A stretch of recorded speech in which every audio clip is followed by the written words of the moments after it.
أعوذ بالله من الشيطان الرجيم بسم الله الرحمن الرحيم الحمد للہ رب العالمین والصلاة والسلام علی نبینا محمد وعلی آلہ وصحبہ اجمعین اما بعد۔ کتاب التوحید امام محمد بن عبد الوہاب رحمہ اللہ کی عظیم الشان تالیف، وہ کتاب جس نے بہت سے لوگوں کی زندگیوں کو تبدیل کیا، بہت سے لوگوں کی اصلاح کا سبب بنی، بہت سے لوگوں کو شرک سے توحید کے نور کی طرف لے کر آئی۔ اس کتاب کا آج ہم پڑھیں گے باب نمبر 61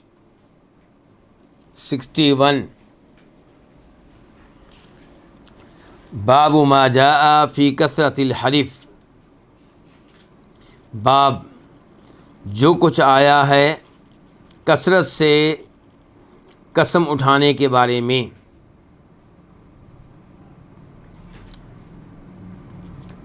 اس باب کا کیا تعلق ہے ہماری کتاب التوحید سے؟ مومن اپنے رب کی تعظیم کرنے والا ہوتا ہے، اور رب کی تعظیم کا یہ حصہ ہے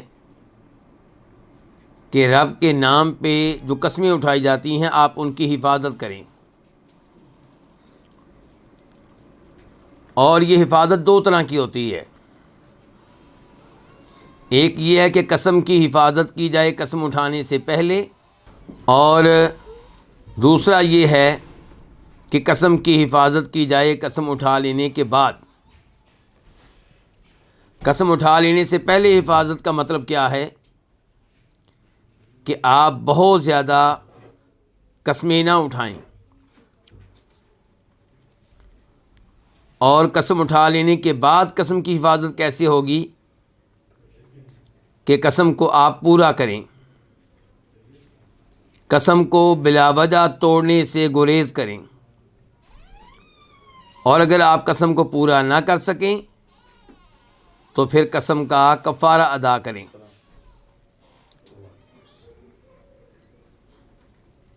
اس باب میں امام صاحب سب سے پہلے قرآن کریم کی آیت لے کر آئے ہیں،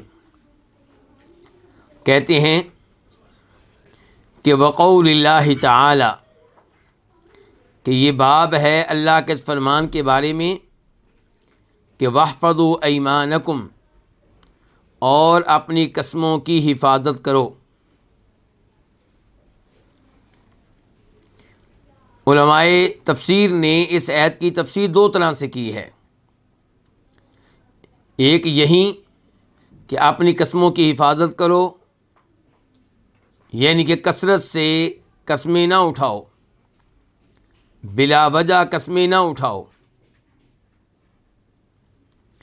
اور دوسرے نمبر پہ یہ کہ قسم اٹھا لینے کے بعد قسموں کی حفاظت کرو، یعنی کہ اب آپ نے اللہ کے نام کی قسم اٹھا لی ہے تو اس قسم کو پورا کریں۔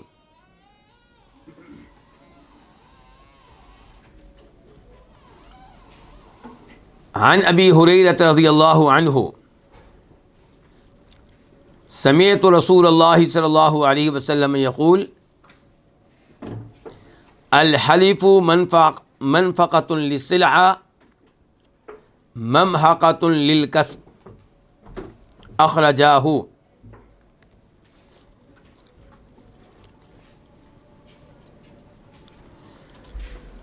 جناب ابو ہریرہ رضی اللہ عنہ سے روایت ہے،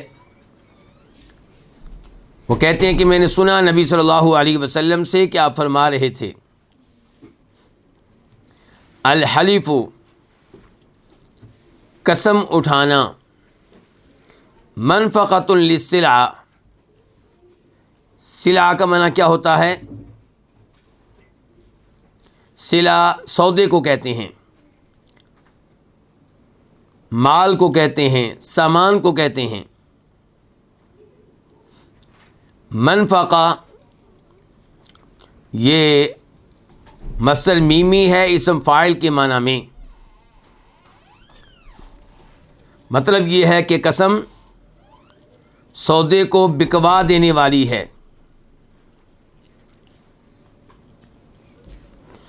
ممحقۃ للکسب، کمائی کو مٹا دینے والی ہے.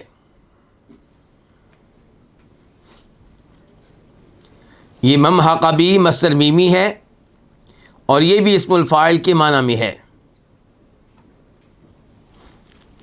اس حدیث کو روایت کیا ہے امام بخاری نے. نمبر ہے 2087 2087. لیکن بخاری شریف میں ممحقۃ للکسب کے الفاظ نہیں آئے.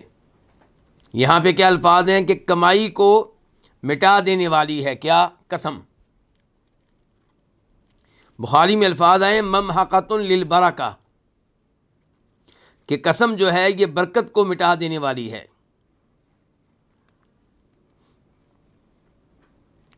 اور یہ حدیث مسلم شریف میں بھی آئی ہے. وہاں پہ نمبر ہے 1606 1606.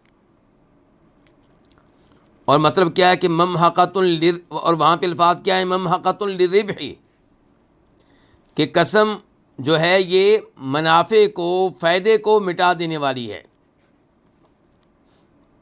اور یہ الفاظ جو اوپر آئے ہیں متن میں، جس کو امام محمد عبد الوہاب رحمہ اللہ لے کر آئے ممحقۃ للکسب، یہ نسائی شریف میں آئے ہیں.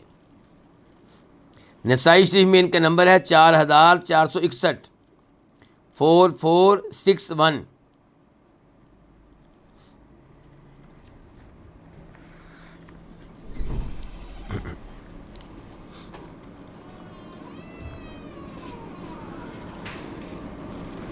ایک تو یہ ذہن میں رہے کہ یہ حدیث مسند احمد میں بھی آئی ہے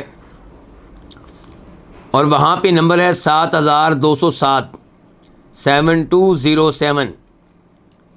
اور وہاں پہ الحلف کی جگہ پہ کیا ہے؟ الیمین الکاذبہ، کہ جھوٹی قسم جو ہے وہ اس سے سودا بک جاتا ہے لیکن برکت مٹ جاتی ہے. اگر مسند احمد کے الفاظ آپ ذہن میں رکھیں گے تو حدیث کا معنی کیا بنے گا کہ جھوٹی قسم اٹھا لینے سے آپ کا سودا تو بک جائے گا لیکن سودے کی جو برکت ہے وہ نہیں رہے گی، وہ ختم ہو جائے گی. خلاصہ یہ ہے کہ اس حدیث کے مفہوم میں دو چیزیں داخل ہیں. نمبر 1، اپنے سودے پہ جھوٹی قسم اٹھانا، اور یہ کبیرہ گناہ ہے.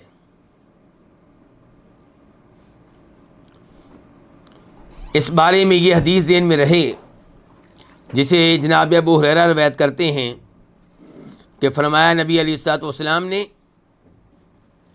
ثلاثۃ لا یکلمہم اللہ یوم القیامۃ ولا ینظر الیہم، 3 طرح کے لوگ ہیں جن سے اللہ تعالیٰ قیامت کے دن کلام نہیں کرے گا اور نہ ان کی طرف اللہ تعالیٰ دیکھے گا. رجل حلف علی سلعۃ، ایک وہ آدمی جس نے سامان پہ قسم اٹھائی. قسم کیا اٹھائی؟ لقد اعطى بها اکثر مما اعطى وهو کاذب، جھوٹی قسم اٹھا کے کہتا ہے سودا بیچتے ہوئے کہ میں اس سودے پہ جو قیمت دے کر آیا ہوں وہ اس سے کہیں زیادہ ہے جو تم مجھے دے رہے ہو. یہ بائک جو ہے خود میں نے 1.5 لاکھ روپے کی خریدی ہے، میں آپ کو 1,40,000 میں کیسے دے دوں؟ جبکہ جھوٹ بول رہا ہے. وہ 1,50,000 کی خرید کر نہیں آیا بلکہ اس سے کہیں سستی خرید کر آیا ہے. تو یہ بخاری شریف کی حدیث ہے 2369 2369. تو اس سے پتہ چلا ہماری حدیث کے بارے میں، جو ابھی حدیث ہم نے پڑھی ہے، اس وقت میں کس حدیث کی وضاحت کر رہا ہوں؟ حدیث ابو ہریرہ کی، کہ قسم جو ہے یہ سودے کو بیچ دینے والی ہے، بکوا دینے والی ہے. سودا اس قسم اٹھا لینے سے بازار میں جلدی آپ کا سودا بک جائے گا، آپ بازار میں ایک دفعہ چھا جائیں گے لیکن برکت جو ہے وہ مٹ جائے گی. یہ اس کی وضاحت ہو رہی ہے کہ اس حدیث کے مفہوم میں 2 چیزیں داخل ہیں. پہلے نمبر پہ کیا ہے کہ سودا بیچنا جھوٹی قسمیں اٹھا کے، اور اس کی تائید اس حدیث سے ہوئی ہے جو ابھی میں نے آپ کے سامنے رکھی ہے، اور مزید تائید مسلم شریف کی حدیث سے ہوگی 106 ابو ذر کہتے ہیں رضی اللہ تعالیٰ عنہ کہ ثلاثۃ، 3 طرح کے لوگ ہیں، لا یکلمہم اللہ یوم القیامہ، جن سے اللہ تعالیٰ قیامت کے دن کلام نہیں کریں گے، جن کی طرف اللہ تعالیٰ دیکھنے کے لیے تیار نہیں ہوں گے، جن کو اللہ تعالیٰ پاک نہیں کریں گے، جن کے لیے دردناک عذاب ہے۔ کتنی سزائیں ہو گئیں؟ 4۔ جناب ابو ذر کہتے ہیں کہ لوگوں نے کہا اللہ کے رسول علیہ السلام یہ بد نصیب لوگ کون ہیں؟ یہ تو تباہ و برباد ہو گئے، ناکام و نامراد ہو گئے، یہ کون ہیں؟ تو آپ نے ارشاد فرمایا تھا المسبل، پہلے نمبر پہ وہ جو اپنے کپڑے کو، اپنی چادر کو، اپنی قمیض کو ٹخنوں سے نیچے رکھتا ہے، ٹخنوں سے نیچے لٹکاتا ہے، تو اوپر سے آنے والا کوئی بھی کپڑا ہو اسے ٹخنوں سے نیچے لے جانے کی اجازت نہیں ہے۔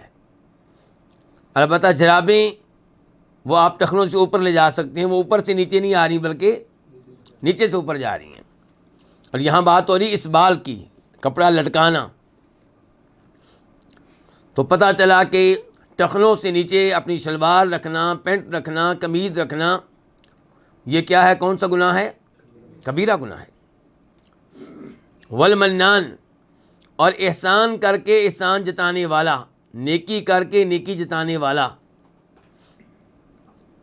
ہونا یہ چاہیے کہ آپ کسی کے ساتھ نیکی کر کے بھول جائیں، لیکن ہم لوگ خود بھی یاد رکھتے ہیں اور اس کو بھی یاد کراتے رہتے ہیں جس کے ساتھ نیکی کی ہوتی ہے، اور یہ بھی کبیرہ گناہ ہے۔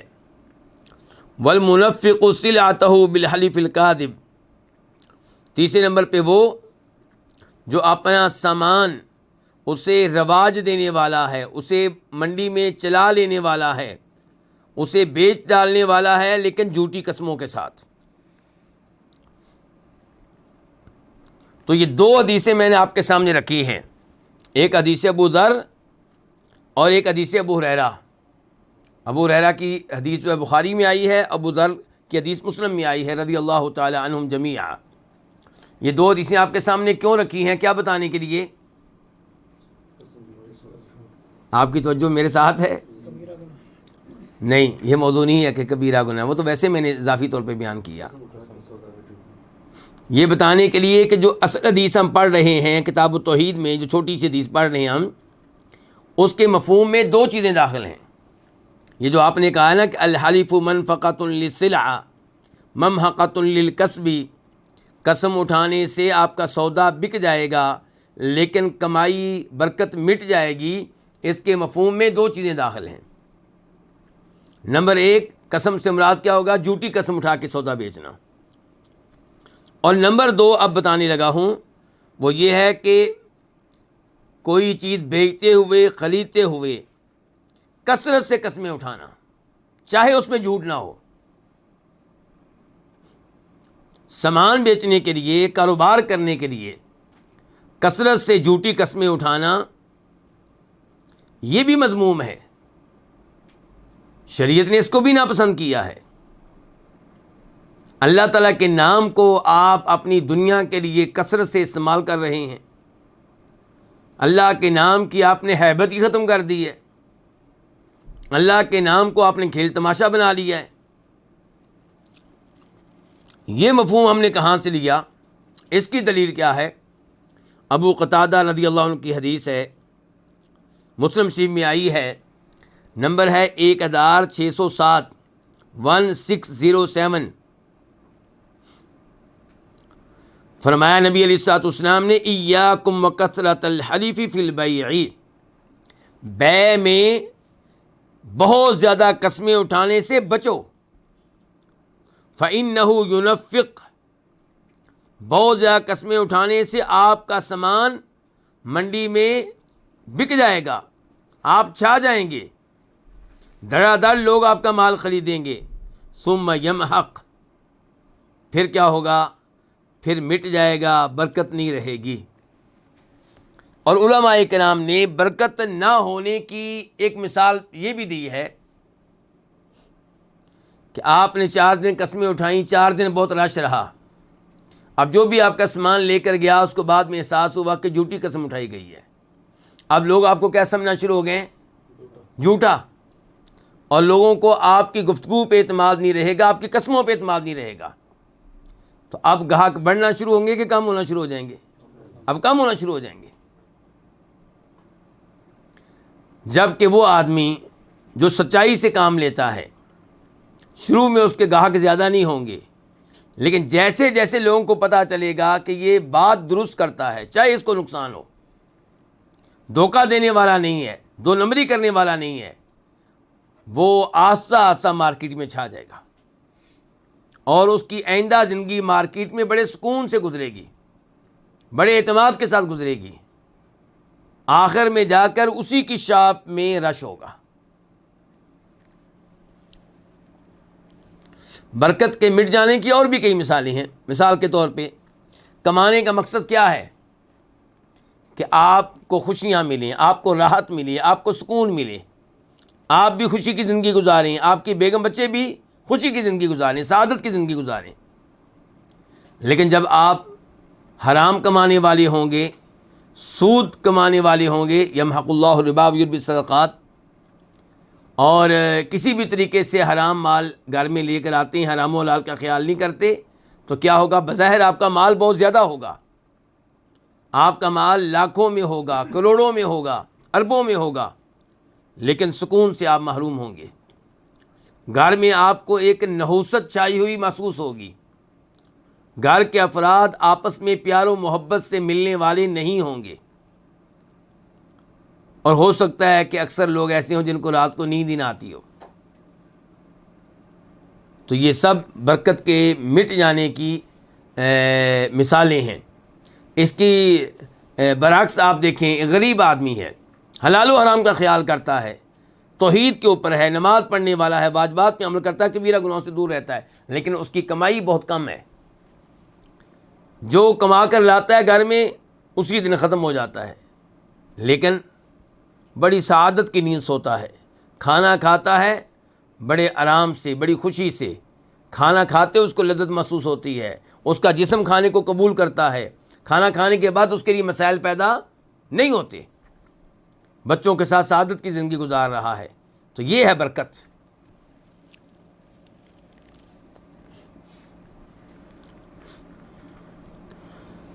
وعن سلمان رضی اللہ عنہ ان رسول اللہ صلی اللہ علیہ وسلم قال، جناب سلمان فارسی رضی اللہ عنہ سے روایت ہے کہ بے شک رسول اللہ صلی اللہ علیہ وسلم نے فرمایا، ثلاثۃ لا یکلمہم اللہ ولا یزکیہم، 3 طرح کے لوگ ہیں جن سے اللہ کلام نہیں کرے گا۔ اچھا، اس بارے میں کئی احادیث ہیں کہ 3 طرح کے لوگ ہیں جن سے اللہ کلام نہیں کرے گا، اور ہر حدیث میں ذکر کیے گئے افراد دوسری حدیث سے مکمل طور پہ مختلف ہوتے ہیں یا کچھ نہ کچھ مختلف ہوتے ہیں۔ مثلا مثال کے طور پہ 2 وہی ہوں گے جو پہلی حدیث میں ہیں اور 1 نیا ہوگا، یا 1 وہی ہوگا جو پہلی حدیث میں ہے، 2 نئے ہوں گے، یا پھر تینوں ہی نئے ہوں گے۔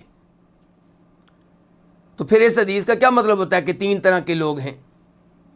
تو 3 طرح کے لوگ ہیں، یہ کلمہ حصر نہیں ہے، اس میں دوسروں کی نفی نہیں ہے، اس کا یہ مطلب نہیں ہے کہ اس کے علاوہ کوئی چوتھا نہیں ہے، یہ اس کا مطلب نہیں ہوا کرتا، بلکہ ہر حدیث میں آپ نے چند افراد کا تذکرہ کیا، اور شاید ایسے لوگ 10 کے قریب ہوں گے جن کے بارے میں فرماتے ہیں نبی علیہ الصلوۃ والسلام کہ یہ وہ لوگ ہیں جن سے اللہ کلام نہیں کرے گا۔ اچھا، اللہ کلام نہیں کرے گا، اس کا کیا مطلب ہے؟ کہ اللہ حساب کتاب نہیں کرے گا؟ کافروں سے حساب کتاب نہیں ہوگا؟ موجود ہوں گی پھر تو۔ اللہ کلام نہیں کرے گا، مراد یہ ہے کہ محبت والا کلام، پیار والا کلام، وہ کلام جسے سن کر خوشی ہو، راحت ملے، سعادت ملے۔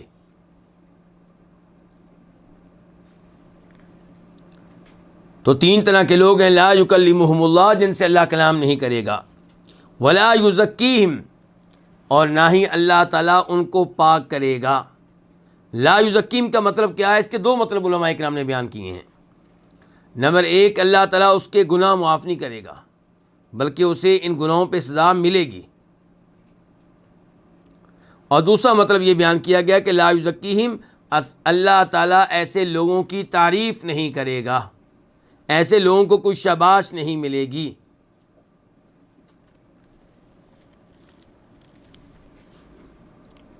وَلَهُمْ عَذَابٌ أَلِيمٌ، اور ان کے لیے دردناک عذاب ہوگا۔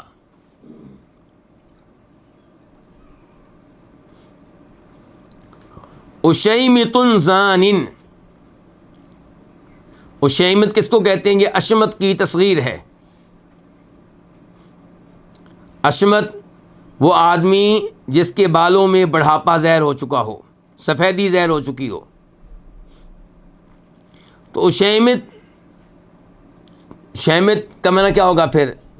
تصغیر یہاں پہ حقارت کے لیے ہے، تصغیر یہاں پہ کس کے لیے ہے؟ حقارت کے لیے، کہ وہ بوڑھا حقیر شخص، قابل مذمت بوڑھا انسان، زانین جو زانی ہے، بدکار ہے۔ اچھا، یہاں پہ سوال یہ ہے کہ اگر جوان آدمی بدکاری کرے تو اس کے لیے یہ سزا کیوں نہیں ہے؟ بدکاری کوئی بھی کرے جرم ہے۔ اگر شادی سے پہلے کوئی بدکاری کرتا ہے تو دنیا میں اس کی کیا سزا ہے؟ اس کو 100 کوڑے مارے جائیں اور 1 سال کے لیے اس کے شہر سے نکال دیا جائے،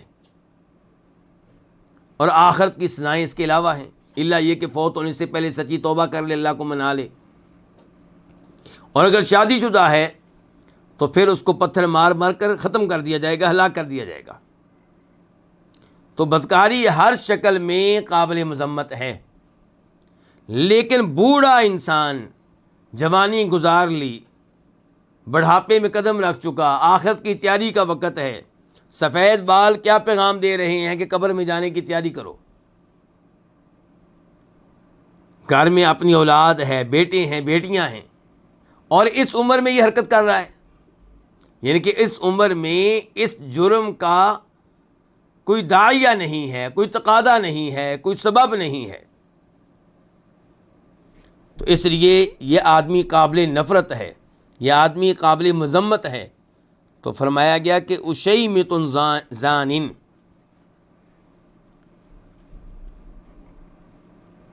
وعائل مستکبر، عائل کا معنی کیا؟ فقیر، مستکبر بہت تکبر کرنے والا۔ فقیر آدمی تکبر کرے، بڑی عجیب بات ہے بھائی۔ اگر کوئی مالدار آدمی، کوٹھیوں کا مالک، گاڑیوں کا مالک، جس کے آگے پیچھے ڈرائیور ہیں، نوکر ہیں، ایک دنیا اس کے دروازے پہ کھڑی ہوتی ہے مانگنے کے لیے، وہ تکبر کرے تو وہ بھی جرم ہے، وہ بھی گناہ ہے، اللہ کو تکبر پسند نہیں ہے۔ لیکن فقیر آدمی تکبر کر رہا ہے، بھی تو کس بات کا تکبر کرتا ہے؟ تیرے پاس کیا ہے؟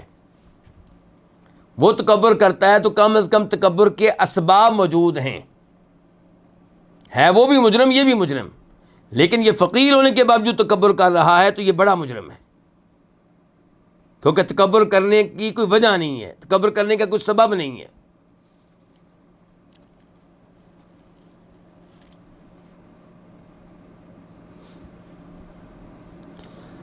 نبی علیہ الصلوۃ والسلام کی سیرت سے ہمیں کیا معلوم ہوتا ہے علماء کرام؟ کہ آپ لوگوں کو عزت دیتے تھے، اخلاق سے پیش آتے تھے، احترام سے پیش آتے تھے۔ میں توجہ یہاں پہ دلانا چاہتا ہوں اس امر کی طرف کہ ہم جو دین سے منسلک لوگ ہیں، بسا اوقات ہم بھی امیر لوگوں کے ساتھ کوئی اچھا سلوک نہیں کرتے۔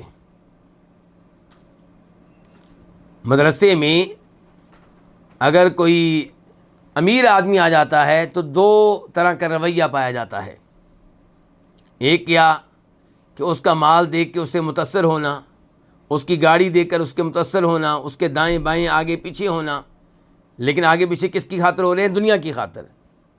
یہ غلط ہے۔ اور دوسرے نمبر پہ یہ ہے کہ اس کی گاڑی دیکھ کر، اس کا مال دیکھ کر خواہ مخواہ آپ ایک یعنی خوددار بننے کی کوشش کر رہے ہیں، یعنی کہ سیدھے منہ سے سلام لینے کے لیے تیار نہیں آپ. وہ آپ سے پوچھ رہا ہے، معلومات لے رہا ہے آپ کے مدرسے کے بارے میں یا آپ کے اساتذہ کے بارے میں یا کچھ اور آپ کے ہاں نماز پڑھنا چاہتا ہے، اس بارے میں کچھ پوچھ رہا ہے، اور آپ سیدھے منہ سے گفتگو کرنے کے لیے تیار نہیں ہیں، یہ ظاہر کرتے ہوئے کہ مجھے تیری مال کی پرواہ نہیں ہے. بھئی یہ کیا چیز ہے؟ کیا نبی علیہ الصلوۃ والسلام کا یہ انداز ہوا کرتا تھا؟ آپ تو کیا فرماتے ہیں کہ مسلمان کے سامنے مسکرانا بھی کیا ہے؟ صدقہ ہے. تو دونوں چیزوں سے بچنا چاہیے، اعتدال پہ رہیں آپ.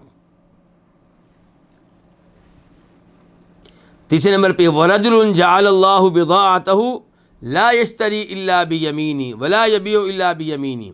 تیسرے نمبر پہ وہ آدمی کہ جس نے اللہ تعالیٰ کو بنا لیا بضاعتہ، اپنا سامان. دوسرے لفظوں میں اللہ تعالیٰ کو اس نے کیا بنا لیا؟ کھیل تماشا بنا لیا. اللہ تعالیٰ کو اپنا سامان بنا لیا. لا یشتری، وہ کوئی چیز نہیں بیچتا مگر اللہ کی قسم دے کر، اللہ کی قسم کے ذریعے. ولا یبیع، نہ پہلے کیا تھا؟ لا یشتری، کوئی چیز نہیں خریدتا مگر اللہ کی قسم کے ساتھ، اور اب کیا؟ ولا یبیع، نہ کوئی چیز بیچتا ہے الا بیمینی، مگر اللہ کی قسم کے ساتھ.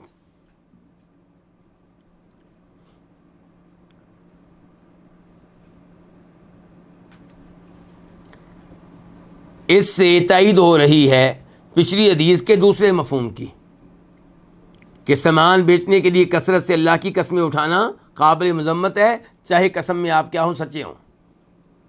اس حدیث کے دو مفہوم تھے نا. تو یہاں پہ اللہ کے نبی کیا فرما رہے ہیں علیہ الصلوۃ والسلام کہ تیسرے نمبر پہ وہ آدمی ہے جس نے اللہ کو اپنا سامان بنا لیا ہے.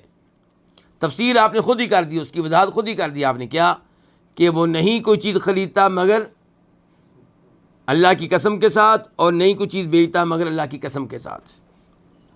رواہ الطبرانی بسند صحیح، اس حدیث کو روایت کی امام طبرانی نے صحیح سند کے ساتھ. امام طبرانی نے کہاں پہ روایت کیا ہے اس کو؟ نمبر 1 اپنی المعجم الکبیر میں، المعجم الکبیر، اور وہاں پہ اس کا نمبر ہے 6111 6111. دوسرے نمبر پہ المعجم الصغیر میں، اور وہاں پہ اس کا نمبر ہے 821 821. شیخ البانی رحمہ اللہ نے اس کو صحیح قرار دیا ہے صحیح الترغیب و ترہیب میں، اور وہاں پہ اس کا نمبر ہے 1788 1788. وفی الصحیح، اور صحیح میں ہے. یہاں صحیح سے مراد کیا ہے؟ صحیح حدیث میں ہے، کیونکہ یہ حدیث صرف بخاری میں نہیں آئی بلکہ مسلم میں بھی آئی ہے. تو صحیح حدیث میں عمران بن حسین رضی اللہ عنہ سے مروی ہے،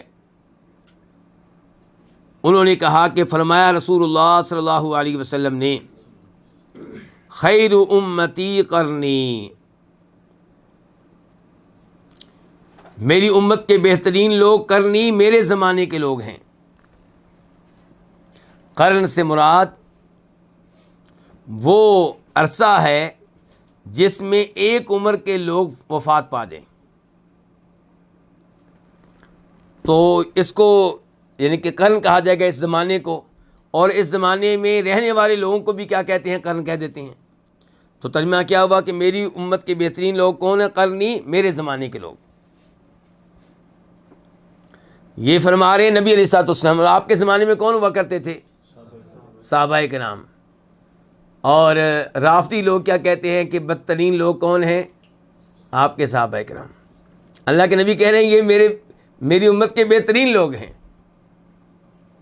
کیونکہ جب آپ یہ کہیں گے 3 4 کے علاوہ 5 6 کے علاوہ سب مرتد ہو گئے تھے، سب کافر تھے، سب سازشیں کر رہے تھے، سب دھوکے دے رہے تھے، تو ان سے برا کون ہوگا جو اللہ کے نبی کے ساتھ رہ کر بھی آپ سے متاثر نہ ہوئے بلکہ آپ کو تنگ کرتے رہے، آپ کے خلاف سازشیں کرتے رہے، آپ کے خلاف ڈرامے کرتے رہے. تو یہ اچھے لوگ کیسے ہو سکتے ہیں؟ تو پتہ چلا کہ ایسی باتیں کرنے والے جھوٹے ہیں، اور نبی علیہ الصلوۃ والسلام بھی سچے اور اللہ تعالیٰ بھی سچا. اللہ تعالیٰ بھی ان کی تعریفیں کرتے ہیں. اللہ تعالیٰ کیا فرماتے ہیں؟ محمد الرسول اللہ، محمد اللہ کے رسول ہیں صلی اللہ علیہ وسلم. والذین معہ اشداء علی الکفار رحماء بینہم، اور جو آپ کے ساتھ ہیں، معہ آپ کے ساتھ، آپ کی میت میں رہنے والے، اللہ نے ان کی تعریف کی ہے۔ تو اللہ نے کن کی تعریف کی ہے؟ جو آپ کے ساتھ 1 سال رہے یا 5 سال یا 10 سال، کن کی تعریف کی ہے جی؟ جی جتنی بھی میت مل جائے، چاہے سال کی میت ملی ہے، چاہے 1 مہینے کی ملی ہے، چاہے 1 ہفتے کی ملی ہے، چاہے 1 دن کی ملی ہے، چاہے 1 گھنٹہ کی ملی ہے، چاہے 1 منٹ کی ملی ہے، جو بھی آپ کے ساتھ ایمان کی حالت میں رہا، 1 منٹ کے لیے بھی رہا، وہ اس آیت کا حصہ ہے۔ والذین معہ اشداء علی الکفار، تو جو آپ کے ساتھ ہیں، جن کو آپ کی میت مل گئی، جن کو آپ کی صحبت مل گئی، وہ کافروں کے لیے تو سخت ہیں، آپس میں بڑے مہربان، نرم دل۔ تو اس سے کیا پتہ چلا؟ صحابہ کرام ایک دوسرے کے دشمن تھے یا ایک دوسرے سے پیار کرنے والے تھے، محبتیں کرنے والے تھے، ایک دوسرے کے اوپر مہربان تھے؟ پتہ چلا ایک دوسرے کے ساتھ محبت کرنے والے تھے۔ کبھی کہیں پہ کوئی غلط فہمی ہو گئی ہو تو یہ کوئی بڑی بات نہیں ہے، لیکن عام طور پہ کیا ہے وہ قرآن نے بتا دیا۔ تراہم رکعا سجدا، اللہ نے یہ بھی بتا دیا کہ آپ ان کو دیکھیں گے رکوع کی حالت میں یا سجدے کی حالت میں۔ یہ رافضی لوگ کیا کہیں گے؟ کہیں گے ٹھیک ہے رکوع کرتے تھے، سجدے کرتے تھے، لیکن ریاکاری کے طور پہ، دکھانے کے لیے، دل سے نہیں۔ تو اللہ نے کہا میں دل کے بارے میں بتاتا ہوں، یبتغون فضلا من اللہ ورضوانا، وہ رکوع کرتے ہیں، سجدے کرتے ہیں، مقصد کیا ہوتا ہے؟ اللہ کا فضل لینا اور اللہ کو راضی کرنا۔ دنیا ان کا مقصود نہیں ہے، دنیا والوں سے شاباش لینا یہ ان کا مطلوب نہیں ہے۔ تو یہ اللہ تعالیٰ کا فرمان، اور یہاں پہ اللہ کے نبی علیہ السلام کا فرمان، اللہ تعالیٰ بھی ان پہ راضی، نبی علیہ السلام بھی ان پہ راضی، اور افسوس ان لوگوں کے اوپر جو ان کے اوپر مطمئن اور راضی نہیں ہیں۔ ثم الذین یلونہم، فرماتے ہیں نبی علیہ السلام پھر وہ لوگ جو ان کے بعد آئیں گے، وہ کون ہوئے؟ تابعین۔ ثم الذین یلونہم، پھر وہ جو ان کے بعد آئیں گے، کن کے بعد؟ تابعین کے بعد۔ یہ کون ہوئے؟ تبع تابعین۔ اور اس ترتیب سے یہ حدیث ذہن میں آئی جو بخاری شریف میں آتی ہے 7068، 7068، فرماتی ہیں نبی علیہ الصلوۃ والسلام اصبروا، صبر کرو، فإنه لا يأتي عليكم زمان إلا الذي بعده شر منه، تمہارے اوپر کوئی زمانہ نہیں آئے گا مگر بعد والا زمانہ پہلے زمانے سے برا ہوگا، حتیٰ کہ تم اپنے رب سے جا ملو، صبر کرتے رہو حتیٰ کہ اپنے رب سے جا ملو۔ بڑی عظیم حدیث ہے۔ تو اگر آپ صحابہ کرام کو برا بھلا کہتے ہیں تو آپ کا مقام و مرتبہ کون سا ہے اچھا برا ہونے میں؟ اللہ کے نبی السلام نے تو کہہ دیا کہ بعد والے زمانے کے لوگ پہلوں سے کیا ہوں گے؟ برے ہوں گے۔ تو ہم تو گئے گزرے لوگ ہیں، ہمارا تو کوئی مقابلہ ہی نہیں صحابہ کرام سے، ہم کون ہوتے ہیں ان پہ تنقید کرنے والے؟ ہمیں اپنا جائزہ لینا چاہیے۔ اور اس حدیث سے یہ بھی پتہ چلا کہ حالات جیسے بھی ہوں، اللہ کے نبی صلی اللہ علیہ وسلم فرما رہے ہیں صبر کرنا کب تک؟ جب تک کہ رب سے ملاقات نہیں ہو جاتی۔ اور جیسا کہ کئی دفعہ توجہ دلا چکا ہوں کہ حکمرانوں کے ظلم پہ بھی کیا کرنا ہے؟ صبر کرنا ہے۔ آج کل ایسی پوسٹیں سامنے آتی رہتی ہیں جن میں ان لوگوں کو برا بھلا کہا جا رہا ہوتا ہے کہ جو بولتے نہیں ہیں۔ جی بجلی مہنگی ہو گئی، بل بہت زیادہ آ رہے ہیں، اور یہ بولتے نہیں ہیں۔ یہ احتجاج کے لیے باہر نہیں آتے۔ تو ہمارے سامنے یہ حدیث ہیں۔ دعا اللہ تعالیٰ سے یہی ہے کہ اللہ تعالیٰ حالات ٹھیک فرمائے، پہلے نمبر پہ دینی لحاظ سے، دوسرے نمبر پہ معاشی لحاظ سے، اقتصادی لحاظ سے۔ اور اس موضوع پہ جو ذمہ داران ہیں اچھے انداز سے ان سے گفتگو بھی کی جا سکتی ہے، کوئی عرض نہیں ہے، لیکن یہ کہ آپ سڑکوں پہ آئیں، مارکیٹ بند کر دیں، لوگوں کے روزگار کو نقصان پہنچائیں، ان کی گاڑیوں کو نقصان پہنچائیں، اس چیز کی شریعت میں کہیں اجازت نہیں ملتی۔ تو قال عمران کہتے ہیں، یہ کون سے عمران ہے جی؟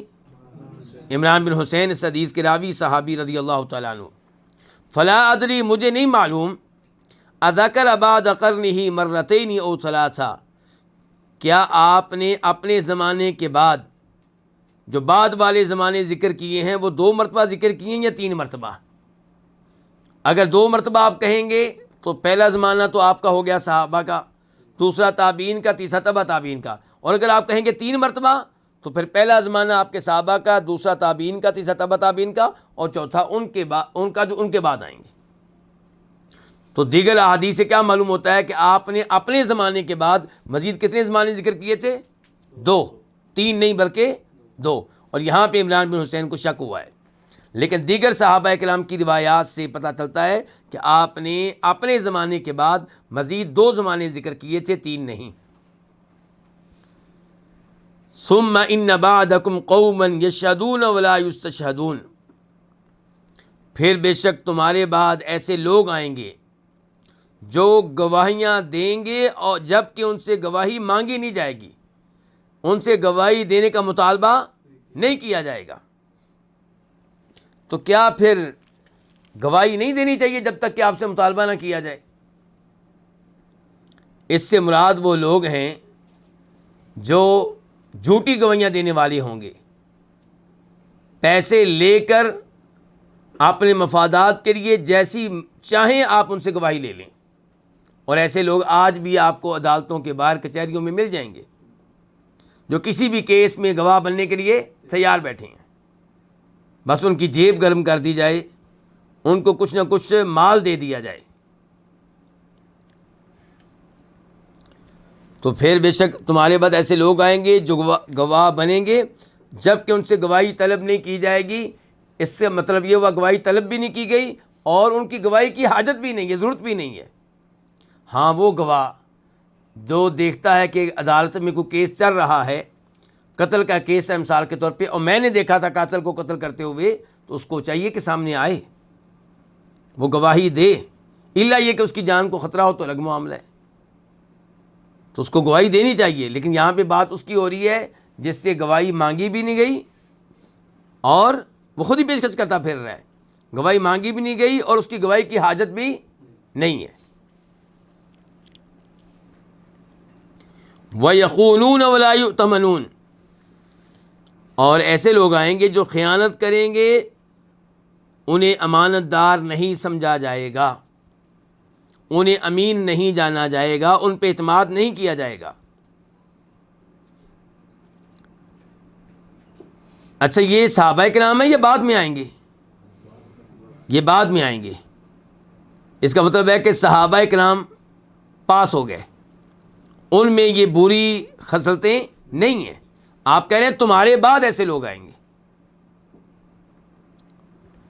وَيَنْظُرُونَ وَلَا يُوفُونَ، اور جو بعد میں لوگ آئیں گے وہ نظر مانا کریں گے لیکن نظر کو پورا نہیں کریں گے، منت مانا کریں گے، منت کو پورا نہیں کریں گے. یہ آج ہم دیکھتے ہیں کچھ لوگ تو وہ ہیں جنہیں رب کا ڈر ہی نہیں ہے، رب کا خوف ہی نہیں ہے، منت مان لی پوری نہیں کرتے. اور کچھ لوگ وہ ہیں جو نماز پڑھنے والے، اذکار کرنے والے، حلال و حرام کا خیال کرنے والے، افسوس سے کہنا پڑتا ہے منت کے معاملے میں وہ بھی بعد میں مجتہد بن جاتے ہیں. مثال کے طور پہ منت کیا تھی کہ میں مسجد بنواؤں گا، اب کیا جی میں 20 لڑکیوں کی شادیاں نہ کروا دوں. کیوں بھی منت جو آپ نے مانی تھی اسی کو پورا کریں، الا یہ کہ وہ منت گناہ پہ مشتمل ہو، پھر اس کو پورا نہیں کیا جائے گا.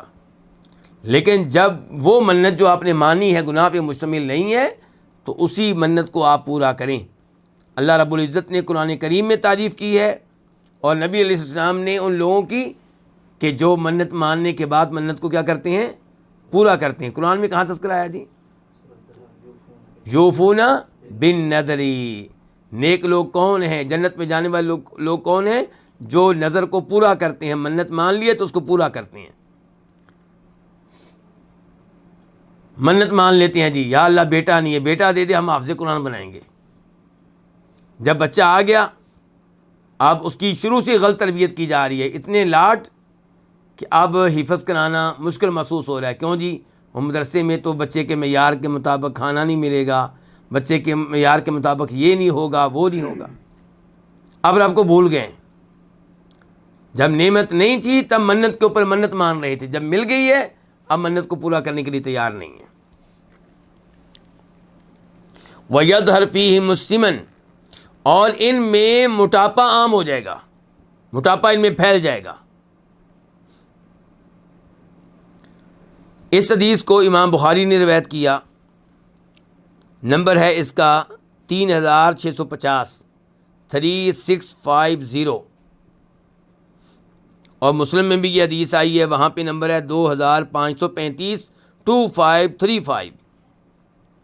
لیکن میرا سوال آپ لوگوں سے یہ ہے، اہل علم تشریف فرما ہیں، کہ اس حدیث کا ہمارے باب کے ساتھ کیا تعلق ہے؟ ہمارا جو آج کا موضوع ہے اس کے ساتھ کیا تعلق ہے اس کا؟ موضوع پہلے پڑھ لیں، کیا ہے نا شیخ صاحب؟ موضوع ہمارا یہ ہے کہ کثرت سے قسمیں اٹھانا، گویا کہ کثرت سے قسمیں اٹھانے کی مذمت ہے۔ آپ بتائیں جی۔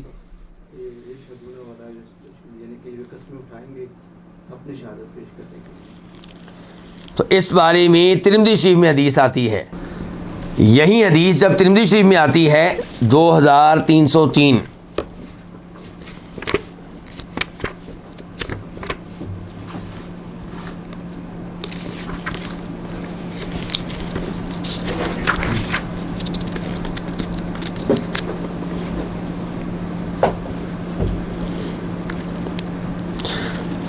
تو وہاں پہ کیا ہے؟ عمر بن خطاب رضی اللہ عنہ کہتے ہیں کہ فرمایا نبی علیہ الصلوۃ والسلام نے، خیر الناس قرنی، بہترین لوگ میرے زمانے کے ہیں، ثم الذین یلونہم، پھر وہ جو ان کے بعد آئیں گے، ثم الذین یلونہم، پھر وہ جو ان کے بعد آئیں گے، ثم یفشی الکذب، پھر لوگوں میں جھوٹ کیا ہو جائے گا؟ عام ہو جائے گا، حتی یشہد الرجل ولا یستشہد، یہاں تک کہ آدمی گواہی دے گا جبکہ اس سے گواہی مانگی نہیں جا رہی ہوگی، وَيَحْلِفَ الرَّجُلُ وَلَا يُسْتَحْلَفُ، اور آدمی قسمیں اٹھائے گا جبکہ اس سے قسم مانگی نہیں جا رہی ہوگی۔ تو اب اس حدیث کا تعلق اہم ہو گیا نا، واضح ہو گیا ہمارے باپ کے ساتھ۔ تو یہ ہے کہ قسمیں اٹھانا جبکہ قسم اس سے مانگی نہیں جا رہی، تو یہ کوئی اچھی چیز نہیں ہے، اس کی مذمت آئی ہے۔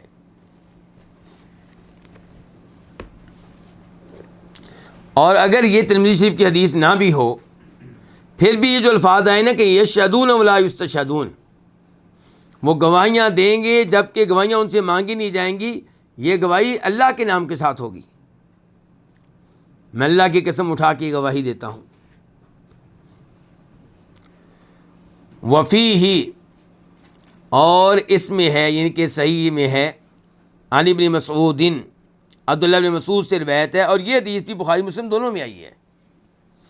وفی، اور اس میں ہے عبداللہ بن مسعود سے کہ نبی علیہ السلام نے فرمایا، خیر الناس قرنی، بہترین لوگ میرے زمانے کے ہیں، ثم الذین یلونہم، پھر وہ لوگ جو ان کے بعد آئیں گے، ثم الذین یلونہم، پھر وہ لوگ جو ان کے بعد آئیں گے، ثم یجیء قوم تسبق شہادۃ احدہم یمینا ویمینہ شہادتہ، پھر ایک ایسی قوم آئے گی جن میں سے ہر ایک کی شہادت اس کی قسم سے آگے ہوگی، قسم سے پہلے ہوگی، اور اس کی قسم اس کی شہادت سے پہلے ہوگی۔ کیا مطلب؟ یعنی کہ وہ جھوٹی قسمیں اٹھانے کے لیے، جھوٹی گواہیاں دینے کے لیے تیار بیٹھے ہوں گے۔ اگر جھوٹی گواہی ہے تو وہ دیں گے، ساتھ ہی قسم اٹھانے کے لیے تیار ہیں، اور قسم اٹھائی ہے تو جھوٹی گواہی دینے کے لیے تیار ہیں۔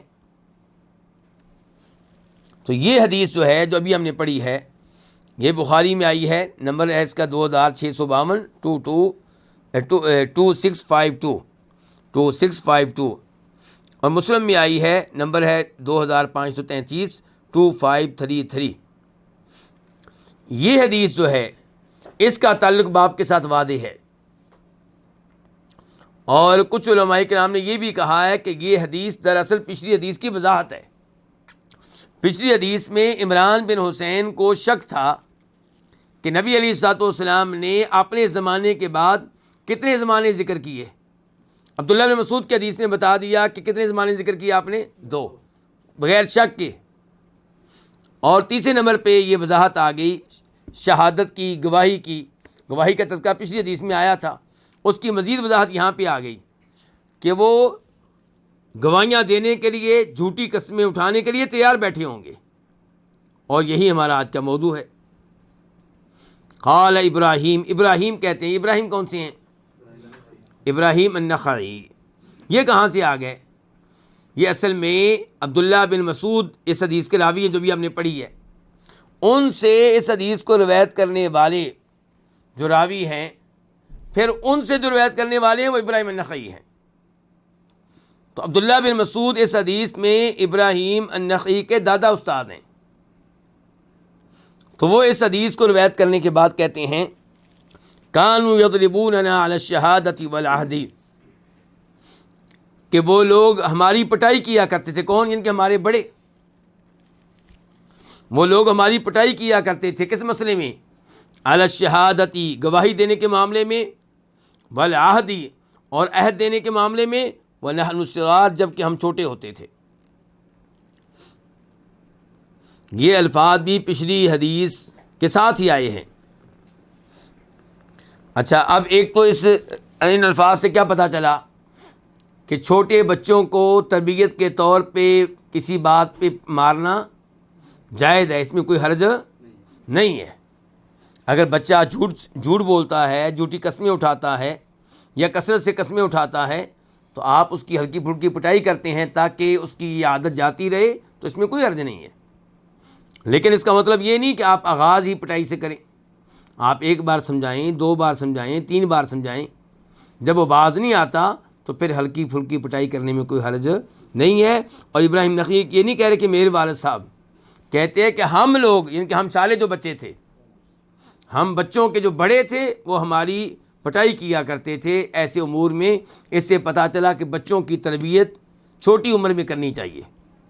آپ یہ نہ کہیں کبھی تو یہ بالغ نہیں ہے. بالغ ہونے سے پہلے ہی تربیت کا وقت ہے. بچی ہے، اس کو پردے کی عادت کب ڈالنی ہے آپ نے؟ بالغ ہونے سے پہلے. بچہ ہے، نماز کی عادت کب ڈالنی ہے آپ نے؟ بالغ ہونے سے پہلے. بچے ہیں، ان کو آپ نے سچ کہنے کی عادت ڈالنی ہے بالغ ہونے سے پہلے. جھوٹ کی نفرت ان کے دلوں میں ڈالنی ہے بالغ ہونے سے پہلے. تو اس سے سیکھیں سلف صالحین سے اور صحابہ کرام سے اور تابعین سے کہ بچوں کی تربیت کا کتنا اہتمام کرتے تھے. اچھا، ابراہیم نخعی کے الفاظ کا کیا تعلق ہے ہمارے موضوع سے؟ تو بخاری شریف کی ایک اور روایت دیکھیے ذرا، 6658 6658. وہاں پہ کیا الفاظ ہیں کہ وَكَانَ أَصْحَابُنَا يَنْهَوْنَنَا وَنَحْنُ غِلْمَانٌ. ابراہیم نخعی کہہ رہے ہیں کہ ہمارے بڑے وہ ہمیں روکا کرتے تھے جب کہ ہم بچے تھے. روکتے تھے کس چیز سے؟ ان نحلف بالشہادۃ والعہد، کہ ہم گواہی دینے میں قسم اٹھائیں اور عہد دینے میں قسم اٹھائیں. تو ان الفاظ سے تعلق مضبوط ہو گیا ابراہیم نخعی کے کلمات کا ہمارے باپ کے ساتھ. تو آپ اپنے بچوں کو کثرت سے قسمیں اٹھانے سے منع کریں. اگر بچہ جھوٹی قسم اٹھاتا ہے تو اس کا نوٹس لیں، غصے کا اظہار کریں، اسے اللہ تعالیٰ کی عظمت سے آگاہ کریں. فیہ مسائل، یہاں پہ کئی مسائل ہیں. الاولا، پہلا مسئلہ، الوصیۃ بحفظ الایمان، کہ اللہ تعالیٰ نے وصیت کی ہے قسموں کی حفاظت کی. کہاں پہ؟ واحفظوا ایمانکم، سورہ مائدہ آیت نمبر 99. اللہ نے کہا اپنی قسموں کی حفاظت کرو. اور وضاحت ہو چکی ہے کہ قسموں کی حفاظت قسم اٹھانے سے پہلے بھی کی جائے، قسم اٹھانے کے بعد میں بھی کی جائے. پہلے سے کیا مراد ہے؟ کہ بات بات پہ قسم نہ اٹھائیں، قسم اٹھانے کو معمول بنانے سے بچیں. اور بعد میں کیا ہے کہ قسم اٹھا لیے تو اب اس کو پورا کریں. الثانیہ، دوسرا مسئلہ، الاخبار بان الحلف منفقۃ للسلع ممحقۃ للبرکہ، ہمیں یہ خبر دی گئی ہے. خبر کس نے دی ہے؟ نبی علیہ السلام نے. ہمارے باپ کی جو پہلی حدیث ہے جناب ابو ہریرہ کی، کہ بے شک جو قسم ہے منفقۃ للسلع، یہ سامان کے، سودے کے، مال کے منڈی میں رواج پانے کا سبب ہے. اس سے آپ کا سامان بکتا ہے، لیکن برکت جو ہے وہ کیا ہوتی ہے؟ مٹ جاتی ہے، ختم ہو جاتی ہے. آپ قسم اٹھائے بغیر، خصوصاً جھوٹی قسم اٹھائے بغیر اپنی بائک بیچیں، وہ 1.5 لاکھ کی بجائے لاکھ میں بک جائے گی، کوئی بات نہیں، لیکن اس لاکھ میں کیا ہوگی؟ برکت ہوگی. الثالثہ، تیسرا مسئلہ، الوعید الشدید فی من لا یشتری الا بیمینہ ولا یبیع الا بہا. سخت وارننگ آئی ہے اس شخص کے بارے میں جو کوئی چیز نہیں خریدتا مگر قسم کے ساتھ، اور نہ ہی کوئی چیز بیچتا ہے مگر قسم کے ساتھ. کیا وارننگ آئی تھی اس کے بارے میں؟ کہ یہ ان میں سے ہے جن سے اللہ تعالیٰ روز قیامت پیار و محبت سے کلام نہیں کریں گے، اور جن کے لیے دردناک عذاب ہے. طبرانی کی روایت. الرابعہ، چوتھا مسئلہ، التنبیہ علی ان الذنب یعظم مع قلۃ الداعی. خبردار کیا گیا ہے اس بات پہ کہ گناہ بڑھ جاتا ہے جب کہ گناہ کا سبب کم ہو. باعث گناہ بہت کم ہے، پھر بھی آپ گناہ کر رہے ہیں، تو گناہ کی سنگینی میں کیا ہو جائے گا؟ اضافہ ہو جائے گا. یہ ہمیں کیسے پتہ چلا؟ اسی طبرانی کی حدیث سے، کہ جن سے اللہ کلام نہیں کرے گا، جن کی دردناک عذاب ہے، کون ہے؟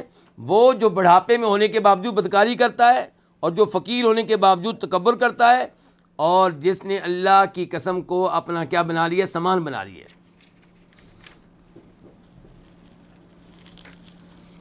الخامسہ، پانچواں مسئلہ، ذم الذین یحلفون ولا یستحلفون. مذمت کی گئی ہے ان لوگوں کی جو قسمیں اٹھاتے ہیں جب کہ قسم اٹھانے کا ان سے تقاضا نہیں کیا جاتا، ان سے مطالبہ نہیں کیا جاتا، پھر بھی قسمیں اٹھاتے ہیں. السادسہ، چھٹا مسئلہ، ثناؤہ صلی اللہ علیہ وسلم علی القرون الثلاثۃ او الاربع. نبی علیہ الصلوۃ والسلام کا پہلے 3 زمانوں کی، پہلے 3 زمانے کے لوگوں کی، صحابہ، تابعین، تبع تابعین کی تعریف کرنا، او الاربع، یا پہلے 4 زمانوں کی تعریف کرنا. اور عبداللہ بن مسعود کی حدیث نے واضح کر دیا کہ مراد 3 زمانے ہی ہیں، 4 نہیں ہیں. وَذِكْرُ مَا يَحْدُثُ بَعْدَهُمْ، اور آپ علیہ الصلوۃ والسلام کا تذکرہ کرنا ان امور کا جو ان 3 زمانوں کے بعد میں پیدا ہوں گے. ان کے صحابہ، تابعین، تبع تابعین کے بعد جھوٹ عام ہو جائے گا، جھوٹی گواہیاں عام ہو جائیں گی، لوگ منت مانیں گے، پوری نہیں کریں گے، اور امانت میں خیانت کریں گے. السابعہ، 7واں مسئلہ، ذم الذین یشہدون ولا یستشہدون. مذمت کی گئی ہے، برا بلا کہا گیا ہے ان لوگوں کو جو گواہی دیتے ہیں جبکہ گواہی ان سے مانگی نہیں جاتی. اس سے مراد کون سی گواہی ہے؟ جھوٹی گواہیاں، پیسہ کمانے کی خاطر گواہیاں. الثامنہ، 8واں مسئلہ، کون السلف یضربون الصغار علی الشہادۃ والعہد. کہ سلف صالحین چھوٹے بچوں کی پٹائی کیا کرتے تھے، علی الشہادۃ، گواہی دینے کے معاملے میں اور عہد دینے کے معاملے میں. تو کسی سے